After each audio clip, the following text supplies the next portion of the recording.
আমরা আজকে আমাদের এই বিষয়ের উপরে যে বিষয়গুলো আমরা আলোচনা করব আমাদের এই অধ্যায়ে, সেগুলো হলো ঐতিহাসিক এবং তার তথ্য পরিচিতি। ঐতিহাসিক কে আর তার তথ্যই বা কি, এটা নিয়ে আমরা প্রথমে একটু আলোচনা করব। এরপরে ঐতিহাসিক এবং তার ইতিহাসের ব্যাখ্যা এবং ঐতিহাসিক কে, তার তার আসলে কর্মকাণ্ড কি, সেগুলো নিয়ে আমরা এই পয়েন্টে আলোচনা করব। এরপরে আছে ইতিহাসের গুরুত্বপূর্ণ উপাদান সমূহ, কি কি উপাদানে আমরা তথ্যকে সমৃদ্ধ করতে পারি, সেগুলো নিয়ে আমরা একটু আলোচনা করব। তো আমরা তাহলে একে একে আমাদের এই বিষয়গুলির দিকে দৃষ্টিপাত করি।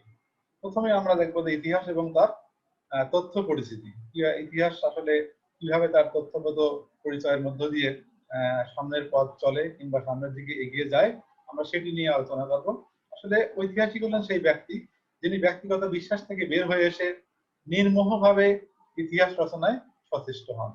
তার মানে এই লাইনটা কিন্তু খুবই গুরুত্বপূর্ণ। দেখো যে ঐতিহাসিক এমন একজন ব্যক্তি হবেন যিনি তার ব্যক্তিগত কোনো বিশ্বাস ইতিহাস রচনার ক্ষেত্রে থাকবে না, এবং ব্যক্তিগত বিশ্বাস থেকে বের হয়ে এসে নির্মোহভাবে, মানে কারো বেড়া জালে আবদ্ধ তিনি হবেন না, কারো মোহ দ্বারা আচ্ছন্ন হবেন না, এইরকম অবস্থাতে তিনি যে যা রচনা করেন এবং সেটি যখন ইতিহাসে রূপ লাভ করে, তাহলে অবশ্যই তার ঐতিহাসিকের যে পরিচয়, আমরা কিন্তু এখন ঐতিহাসিক এবং তার তথ্য এটাই পরিচয়ের প্রাথমিক পর্যায়ে আছে। ঐতিহাসিক কে, তার পরিচয় আমরা কিন্তু দিচ্ছি যে ঐতিহাসিক সেই ব্যক্তি যিনি ব্যক্তিগত বিশ্বাস থেকে বের হয়ে এসে নির্মোহভাবে ইতিহাস রচনায় সচেষ্ট হন। তাহলে এক কথায় কিন্তু আমরা ঐতিহাসিককে একদম নিরপেক্ষ, নির্মোহ এবং নির্ভেজাল এবং কারো দ্বারা প্রভাবিত না হওয়া ব্যক্তিকে বুঝি। ঐতিহাসিক তার নিষ্ঠ তথ্যের সাহায্যে অতীতকে পুনর্গঠন করার কাজে নিয়োজিত রাখেন। তাহলে ঐতিহাসিকের প্রধান কাজ কি, যে তার যে নিষ্ঠ তথ্য, সেই তথ্যের সাহায্যে অতীতকে পুনর্গঠন করা, এটাই তার মূল কাজ। ঐতিহাসিকের বড় কাজ হলো অতীতকে পুনর্গঠন করা, কার সাহায্যে? নিষ্ঠ তথ্যের সাহায্যে, যে তথ্য নিয়ে আমরা কথা বলছি। সাধারণের অতীত আর ইতিহাসের অতীত কিন্তু এক বিষয় নয়। খুবই গুরুত্বপূর্ণ একটা বিষয়, যে অতীতকে একজন সাধারণ ব্যক্তি যেভাবে দেখেন, একজন ঐতিহাসিক অবশ্যই অতীতকে সেভাবে দেখেন না। ঐতিহাসিকের পথ চলা, ঐতিহাসিকের দৃষ্টিপাত, ঐতিহাসিকের চিন্তা চেতনা অবশ্যই সাধারণ থেকে আলাদা হবে। আর সেজন্যই কথায় বলা হচ্ছে যে সাধারণের অতীত আর ইতিহাসের অতীত এক বিষয় নয়। সাধারণ অতীত তথ্যবহুল না হতে পারে, কিন্তু ইতিহাসের অতীত অবশ্যই তথ্য এবং উৎস সম্পন্ন। যা আমি একটু আগেই বললাম তোমাদের সঙ্গে, যে আসলে সাধারণ ব্যক্তির চিন্তা চেতনা, সাধারণ ব্যক্তির পথ চলা স্বাভাবিকভাবেই চলে যায়, কিন্তু ঐতিহাসিক অবশ্যই তথ্য এবং উৎস সম্পূর্ণ জ্ঞান নিয়েই তার পথ চলা অব্যাহত রাখেন। সুতরাং সাধারণ অতীতের ভিতর এবং ইতিহাসের অতীতের ভিতর অবশ্যই তথ্যগত এবং উৎসগত পার্থক্য রয়েছে। আবার একইভাবে সব তথ্য কিন্তু ইতিহাসের তথ্য নয়। যে তথ্য ঐতিহাসিকের চাহিদা পূরণে সক্ষম হয়, তাই ঐতিহাসিক তথ্য বা ঐতিহাসিক উপাদান হিসেবে স্বীকৃতি লাভ করে।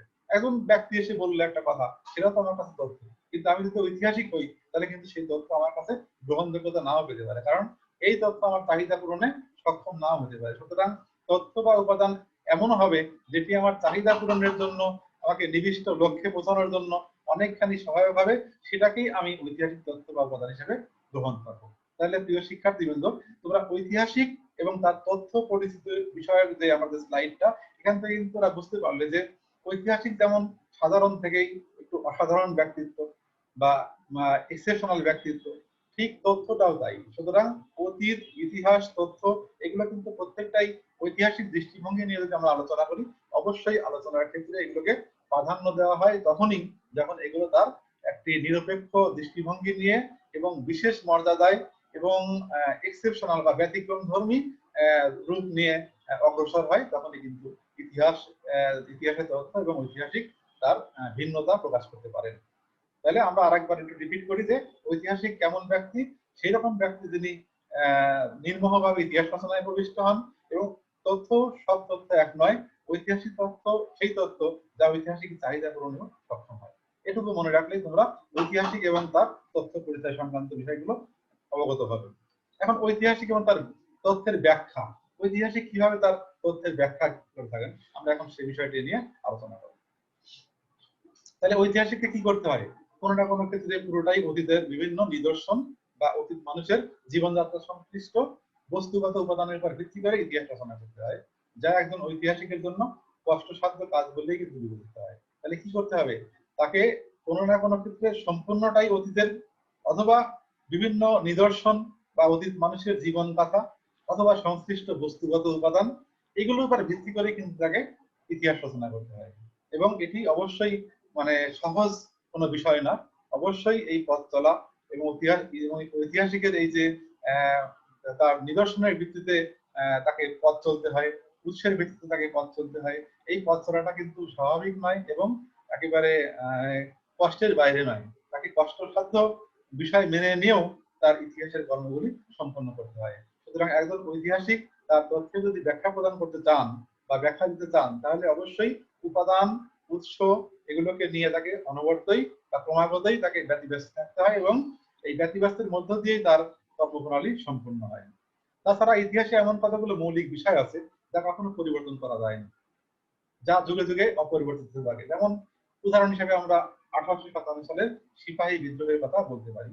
তাহলে আমরা একটু ব্যাখ্যা করি সিপাহী বিদ্রোহটা আসলে কেন যে মৌলিক বিষয় আছে যা পরিবর্তন করা যায় না।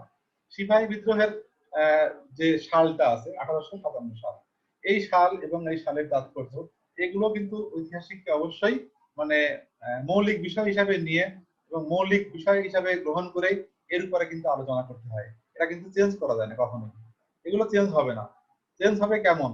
ঐতিহাসিকের লেখার ধরন, ঐতিহাসিকের উপস্থাপনের ধরন, ঐতিহাসিকের গবেষণার ধরন ধরন একটু একটু চেঞ্জ হতে পারে, কিন্তু বিষয় ভিত্তিক যে বিশ্লেষণ সেটা কখনোই চেঞ্জ হবে না। যেমন একজন ঐতিহাসিক হয়তো মানে সাধু ভাষায় তার ইতিহাস গ্রন্থ রচনা করতে পারেন, একজন ঐতিহাসিক চলিত ভাষায় রচনা করতে পারেন, একজন ঐতিহাসিক ইংরেজিতে রচনা করতে পারেন, একজন ঐতিহাসিক সংস্কৃত ভাষায় রচনা করতে পারেন, একজন আরবীয় ঐতিহাসিক আরবি ভাষায় রচনা করতে পারেন। কিন্তু আমরা যদি সিপাহী বিদ্রোহকে এই যে বিভিন্ন ভাষাগত পার্থক্যের ভিতর নিয়ে আসি, মৌলিক যে জিনিস 1857 সালে সিপাহী বিদ্রোহ এটা কিন্তু চেঞ্জ হবে না। চেঞ্জ হবে কি? ভাষার পরিবর্তন হবে বা পরিবর্তন চেঞ্জ হবে, তারপরে উপস্থাপনের ভঙ্গিমা চেঞ্জ হতে পারে, লেখার স্টাইলে চেঞ্জ হতে পারে, কিংবা ছন্দ কেউ ব্যবহার করবেন কম, কেউ ছন্দ ব্যবহার করবেন বেশি, কিন্তু মৌলিক যে জিনিস 1857 সাল এবং সিপাহী বিদ্রোহ সেটি কিন্তু সব ভাষাতেই সব ক্ষেত্রেই মৌলিক বিষয় হিসেবেই থেকে যাবে।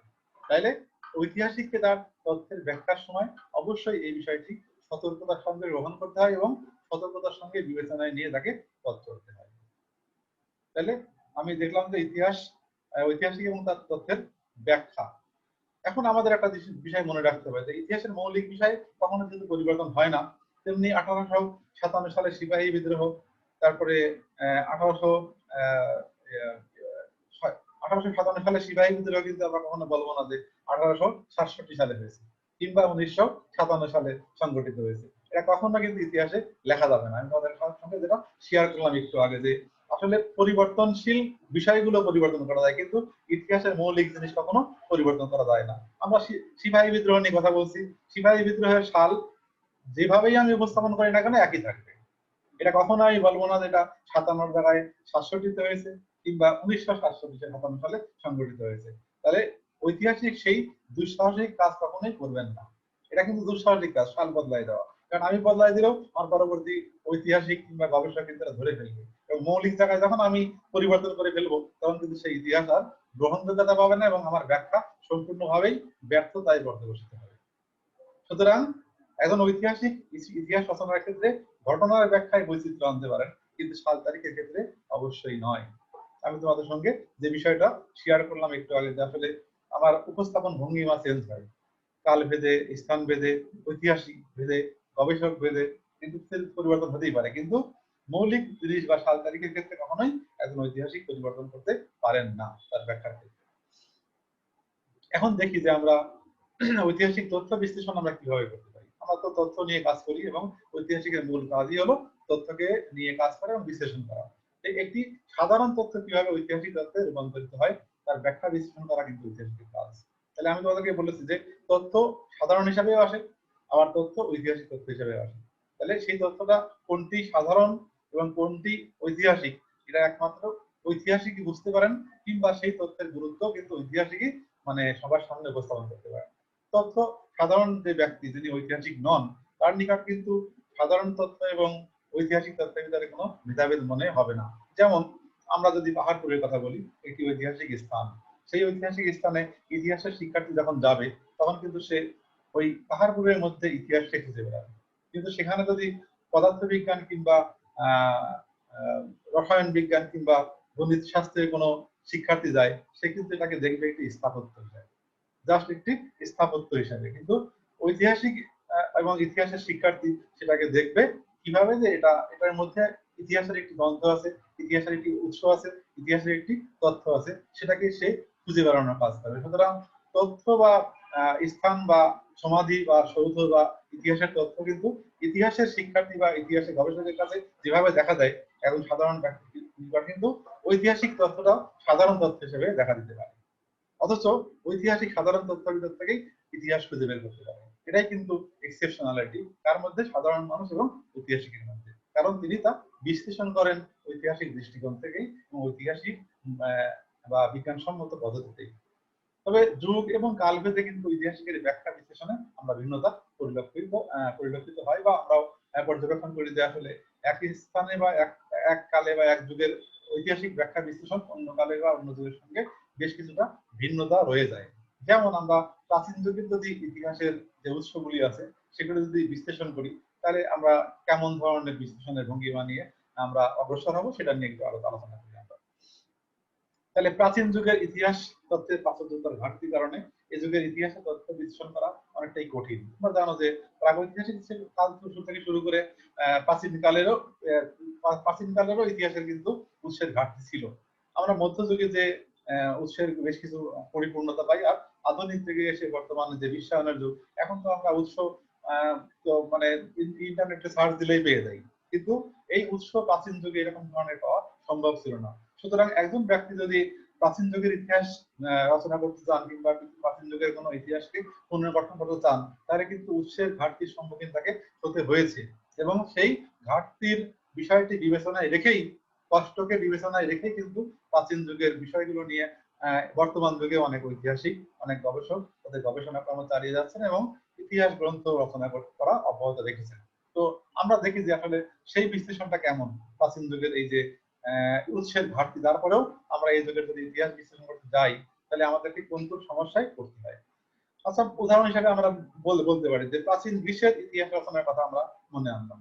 আমি ভাবলাম যে গ্রিসের যে বিশিষ্ট ব্যক্তি ইতিহাসের জনক হেরোডোটাস কিংবা বিজ্ঞানসম্মত ইতিহাসের জনক থুসিডাইডিস, তাকে নিয়ে মনে করো আমি নিজে মনে করলাম যে আমি ইতিহাস রচনা করবো।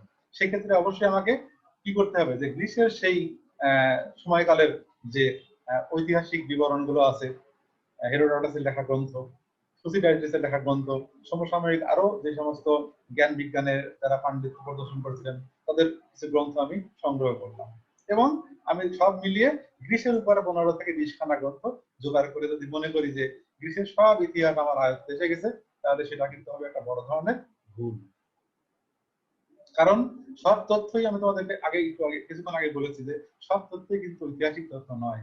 এমনও তো হতে পারে যে আমার সংগ্রহ করা যে 15-20 খানা গ্রন্থ বা অন্যান্য ডকুমেন্ট, এর মধ্যে ইতিহাসের যে উৎস, সত্যিকার উৎস এবং রেলিভেন্ট যে উৎস, আমার প্রাচীন গ্রিসের ইতিহাস লেখার যে উৎস, সেই উৎস আমি আসলে খুঁজে পেতে গেলে দেখা যাবে যে আমার 60% কভারেজ দিচ্ছে আর 40% আমি পাচ্ছি না।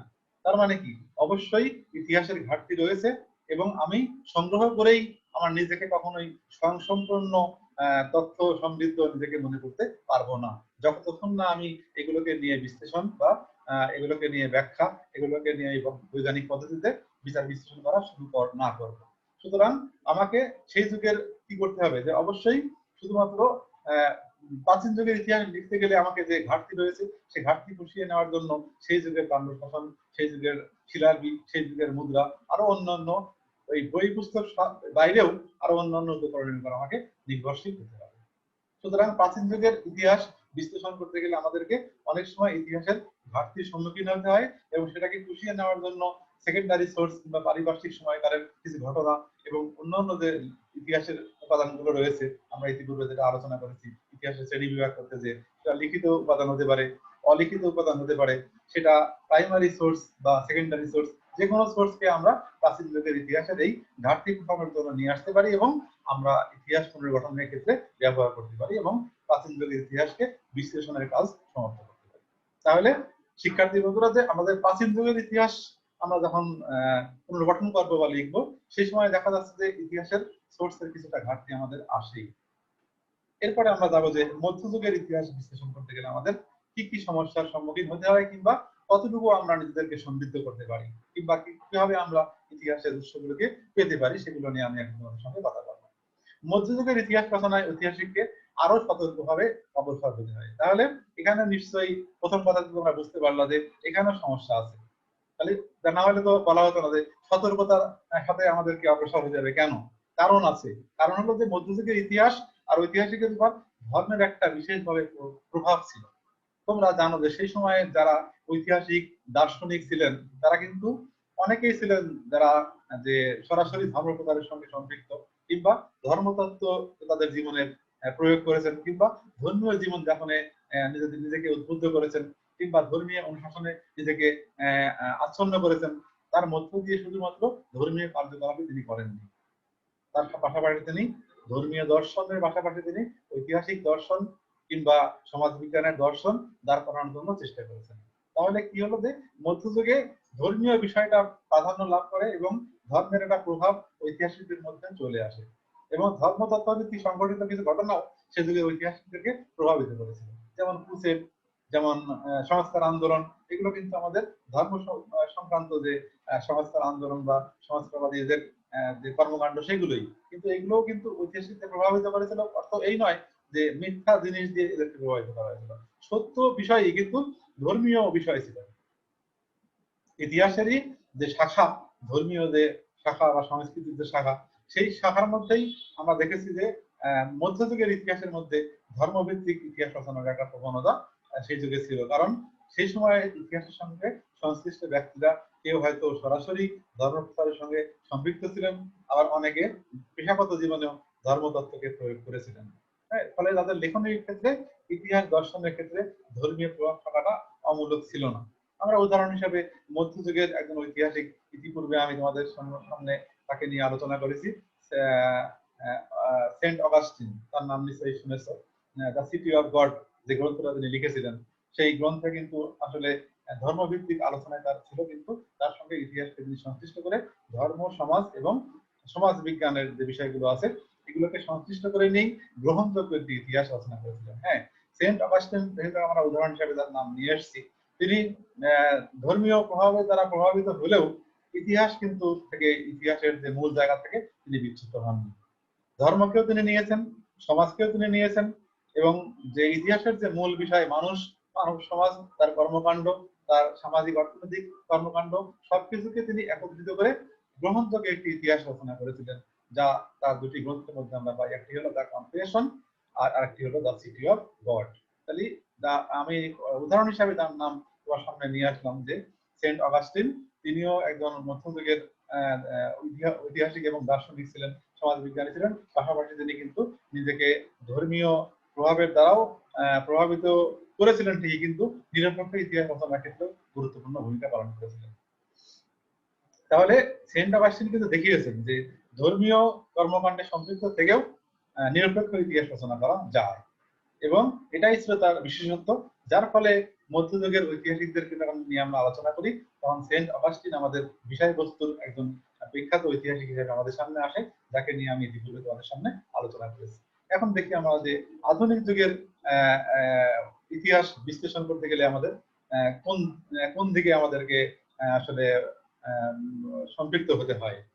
প্রাচীন এবং মধ্যযুগের ইতিহাস রচনায় ঐতিহাসিকের যেখানে এক প্রকার তথ্য ঘাটতির সম্মুখীন হয়েই ইতিহাস রচনায় মনোনিবেশ করতে হয়, কিন্তু আধুনিক যুগে আমরা দেখছি যে ব্যতিক্রম ধর্মী ঘটনার সম্মুখীন হতে হয়। কারণ এ যুগে ঐতিহাসিক তথ্যের প্রাচুর্যতা এত বেশি যে অশেষ তথ্যের মধ্যে হাবুডুবু খেতে হয়, এবং এই ক্ষেত্রে ঐতিহাসিককে দুইটা গুরুত্বপূর্ণ দায়িত্ব পালন করতে হয়। তাই নাকি? দেখো যে ভালো আছে মন্দ আছে, এখন আমরা প্রচুর তথ্য পাই। যদি নেট নিয়ে বসি তাহলে আমরা একটা বিষয়ের জন্য যদি সার্চ দিই, অসংখ্য তথ্য আমাদের সামনে এসে হাজির হয়। তাহলে এটাও কিন্তু আমাদের জন্য একটি সমস্যা। এত তথ্যের মধ্যে থেকে আমরা কোনটি নিরপেক্ষ তথ্য, কোনটি গ্রহণযোগ্য তথ্য, সেটাকে আবার মানে বিশ্লেষণ করার জন্য এবং ওটাকে আলাদা করার জন্য কিন্তু আমাদের সময় ব্যয় করতে হয়। তাহলে প্রাচীন যুগে এবং মধ্যযুগে ছিল এক ধরনের সমস্যা, আধুনিক যুগে আমাদের উৎসের ঘাটতি নাই, উৎসের সমস্যা নাই, কিন্তু সমস্যা আছে কোথায়, যে সোর্স এত বেশি যে এই সোর্সের মধ্যে থেকে আমরা কোনটি ভালো এবং কোনটি মন্দ সেটাকে আলাদা করতে গেলে অবশ্যই আমাদেরকে আবার আরো সময় ব্যয় করে সেখান থেকে আমাদেরকে আলাদাভাবে সোর্স বা তথ্য আলাদা করতে হয়, এবং আলাদা করার জন্য কিন্তু বেশ খানিকটা সময় ব্যয় করতে হয়। এবং ঐতিহাসিকগণ তথ্য আলাদা করতে যেও অনেক সময় তথ্য বিভ্রাটে পড়েন, কোনটি গ্রহণযোগ্য তথ্য কোনটি গ্রহণযোগ্য নয় সেটিও কিন্তু তাকে ভাবতে হয় এবং অত্যন্ত সতর্কতার সঙ্গে তাই গুরু দায়িত্ব পালন করতে হয়। সুতরাং আধুনিক যুগে আমাদের প্রাচীন যুগ এবং মধ্যযুগ থেকে আমরা বেশ কিছুটা সুযোগ পেয়েছি তথ্য প্রাপ্তির, কিন্তু তথ্য বিচার বিশ্লেষণের ক্ষেত্রে কিন্তু আমাদের অনেকটাই মানে সতর্কতার সঙ্গে অগ্রসর হতে হয়। সেক্ষেত্রে আমরা কি করব, যে উৎস থেকে কিছু তাৎপর্যপূর্ণ তথ্য খুঁজে বের করে ঐতিহাসিক তথ্যে পরিণত করব, এবং এটাই আমাদের বর্তমান সময়কালের ঐতিহাসিকদের যে নির্দেশনা, যে এত বেশি তথ্য এখানে আমাদের ইতিহাস রচনা করতে গেলে তাহলে কি করতে হবে। দুটি কাজ করতে হবে, একটি হলো যে আমরা বেশি তথ্য যখন পাবো, যখন বেশি উৎস পাবো, তখন সেই সমস্ত প্রাপ্ত উৎসগুলি থেকে তাৎপর্যপূর্ণ উৎস খুঁজে বের করে ঐতিহাসিক তথ্যে পরিণত করতে হবে। তার মানে কি, তথ্যকে আরো আবার রিকনস্ট্রাকশন বা পুনর্গঠন করতে হবে, কিংবা রিসার্চ করতে হবে পুনরায়, আবার এটাকে আমাদের খুঁজতে হবে যে আসলে কোনটি গ্রহণযোগ্য তথ্য আর কোনটি গ্রহণযোগ্য তথ্য নয়।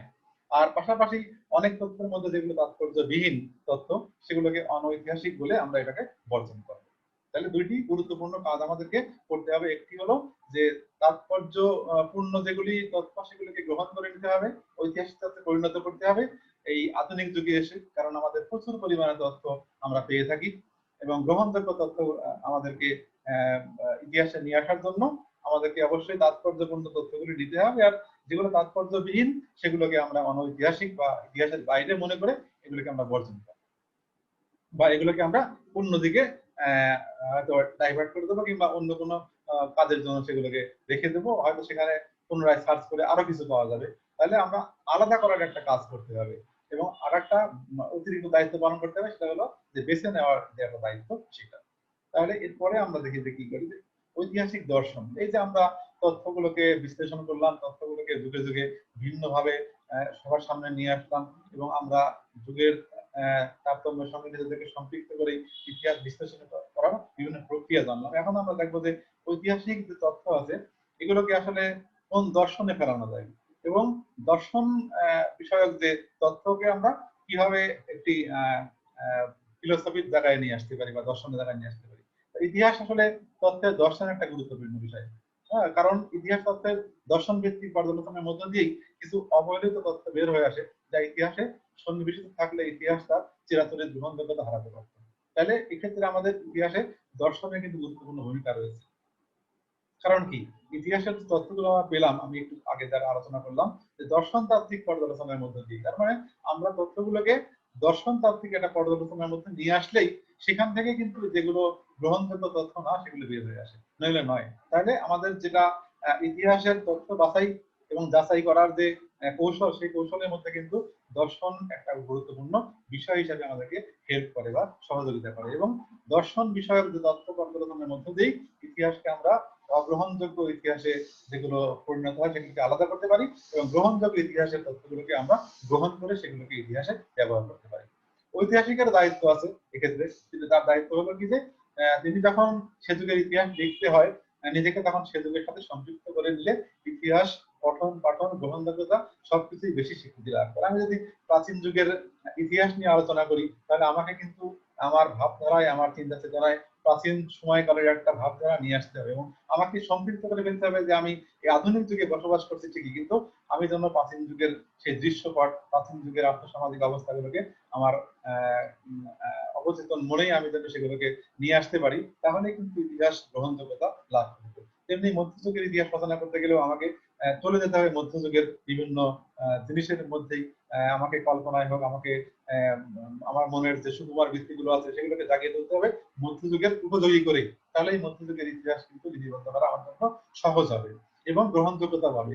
আধুনিক যুগের ইতিহাস যখন রচনা করতে যাব আমি অবশ্যই আধুনিক ধাঁচেই, আধুনিক যুগের মানুষের মতোই, আধুনিক যুগের যে গবেষণা পদ্ধতি তার সঙ্গে নিজেকে সম্পৃক্ত করাবো, এবং আমার যে ঐতিহাসিক হিসাবে আমার যে গ্রহণযোগ্যতা সেই গ্রহণযোগ্যতাকে স্বীকৃত করতে গেলে অবশ্যই আধুনিক যুগের মন মানসিকতা নিয়ে আমাকে আধুনিক যুগের ইতিহাস গবেষণায় নিজেকে নিয়োজিত রাখতে হবে। সুতরাং ঐতিহাসিক তথ্য বিশ্লেষণের ক্ষেত্রে আপনাদের সাথে দর্শনের একটি গুরুত্বপূর্ণ ভূমিকা রয়েছে, সেটি আধুনিক যুগে হোক, মধ্যযুগে হোক কিংবা প্রাচীন যুগে হোক।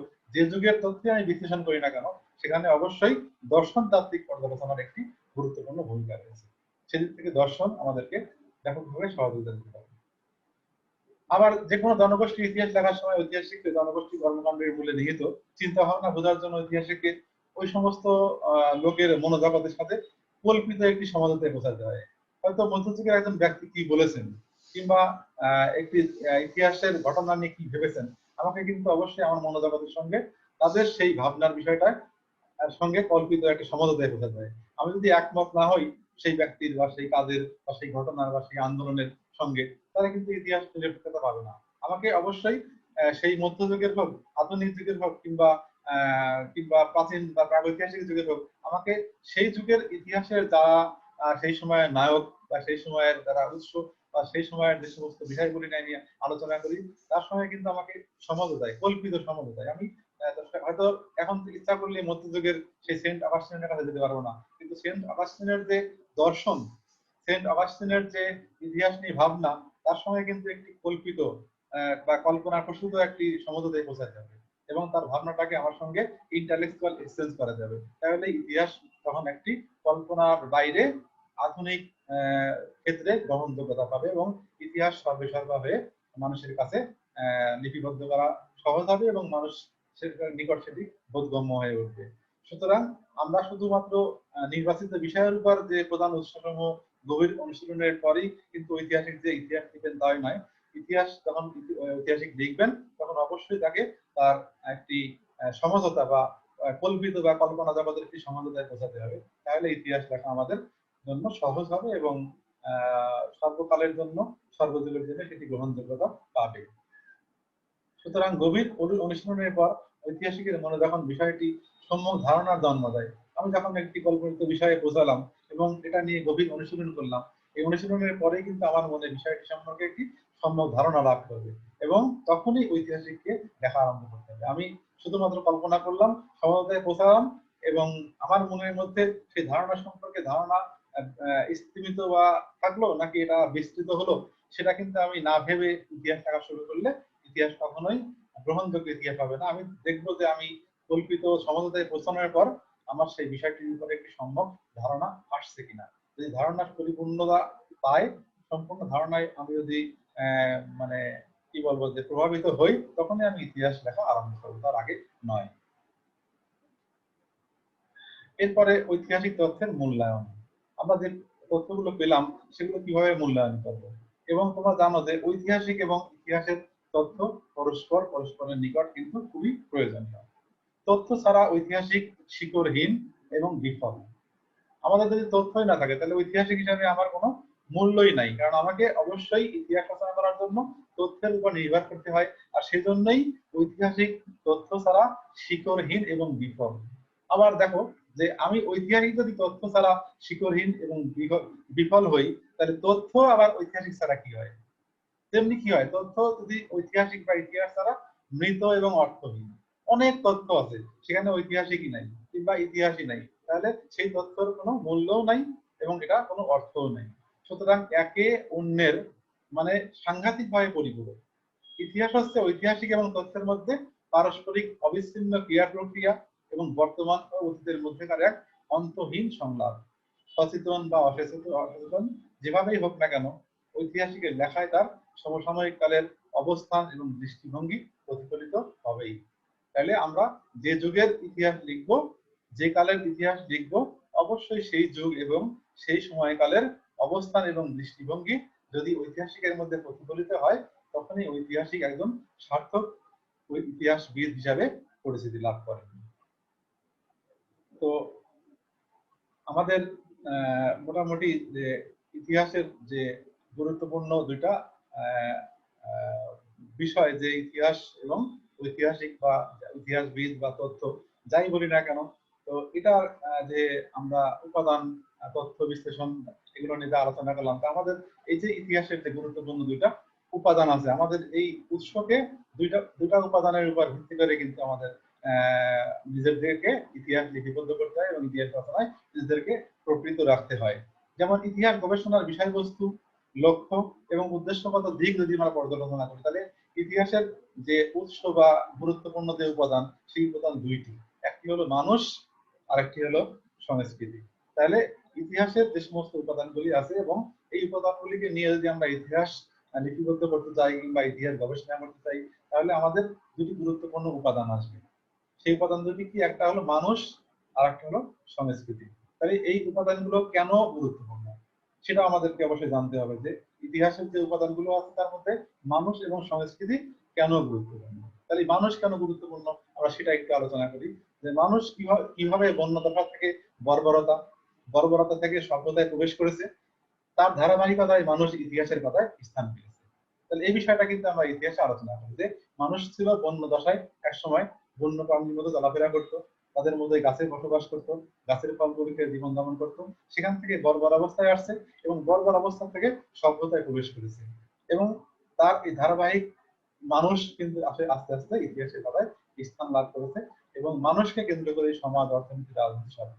সুতরাং মানুষ ইতিহাসের খুব গুরুত্বপূর্ণ উপাদান। দ্বিতীয়ত, স্থান ভিত্তিক আলোচনাতে দেখা যায় যে ইতিহাসের আলোচনার কেন্দ্রের মধ্যেই মানুষ। আমি মধ্যযুগের, প্রাচীনকালের, আধুনিক যুগের, যে যুগের মানুষের, যে যুগের ইতিহাসে আলোচনা করি না কেন, সেখানকার নায়ক কিন্তু মানুষ।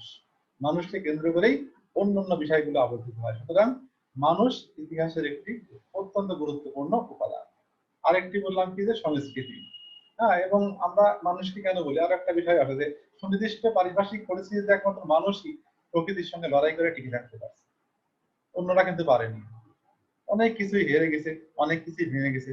নদীর তীরবর্তী অঞ্চল যখন নদীর পানিতে ভেঙে যায়, তখন কিন্তু মানুষের কিছুই করা থাকে না। কিন্তু মানুষ কিন্তু হয়তো সেই নদীতে হয়তো জলশ্বাসে দু একজন মারা যায়, কিন্তু অধিকাংশ মানুষই বেঁচে থাকে, কারণ প্রতিকূলতাকে পাশ কাটিয়ে প্রতিকূলতার সঙ্গে লড়াই করে বেঁচে থাকার যে সক্ষমতা একমাত্র মানুষের মধ্যেই আছে। এই তিনটি কারণেই আমরা মানুষকে গুরুত্বপূর্ণ ঐতিহাসিক উপাদান হিসেবে গ্রহণ করি। এরপরে সংস্কৃতি কেন গুরুত্বপূর্ণ সেটারও কারণ আছে, সেখানে তিনটি কারণ আছে। সংস্কৃতি হচ্ছে সমাজবদ্ধ মানুষের বৈশিষ্ট্যপূর্ণ পরিচয়ের ইঙ্গিত বহনকারী একটি উপাদান। তাহলে আমরা যে মানুষ, সমাজবদ্ধ মানুষ, আমাদের বৈশিষ্ট্য রয়েছে, আমাদের এই পরিচয়ের যে ইঙ্গিত বহন করে, তা কিসের দ্বারা? সংস্কৃতির দ্বারা। এই জন্য কিন্তু সংস্কৃতি ইতিহাসের গুরুত্বপূর্ণ। দ্বিতীয়ত, অতীত থেকে আজ অবধি বিশ্বের প্রতিটি সমাজে স্বতন্ত্র সংস্কৃতি পরিচয় পাওয়া যায়। প্রত্যেক সমাজের সংস্কৃতি আলাদা, এটাও কিন্তু ইতিহাসের একটি গুরুত্বপূর্ণ উপাদান।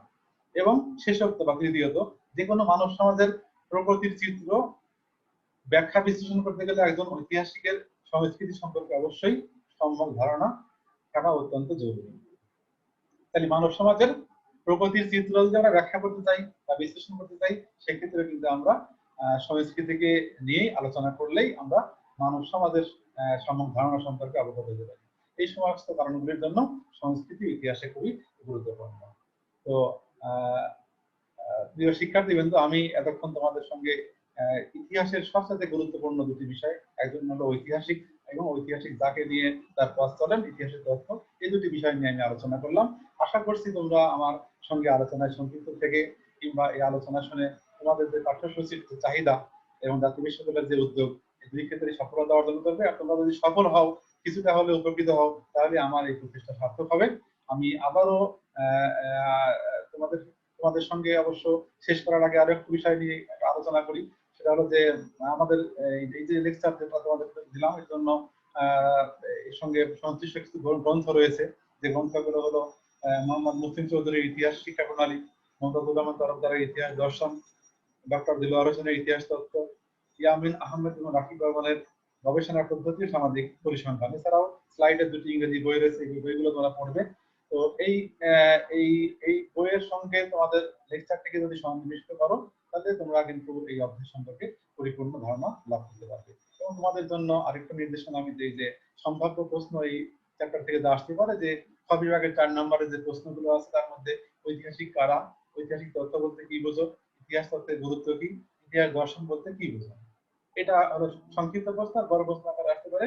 ইতিহাসের দুটি গুরুত্বপূর্ণ উপাদান যা আমি বললাম, এই উপাদান ব্যাখ্যা করা নিয়ে একটা প্রশ্ন আসতে পারে। আর ইতিহাস ঐতিহাসিকের অভিজ্ঞতা, ইতিহাস ঐতিহাসিকের অভিজ্ঞতার ফল উক্তিটি পর্যালোচনা করে, এটা একটা উক্তি দিতে পারে যে ইতিহাস ঐতিহাসিকের অভিজ্ঞতার ফল, এই উক্তিটা পর্যালোচনা করো।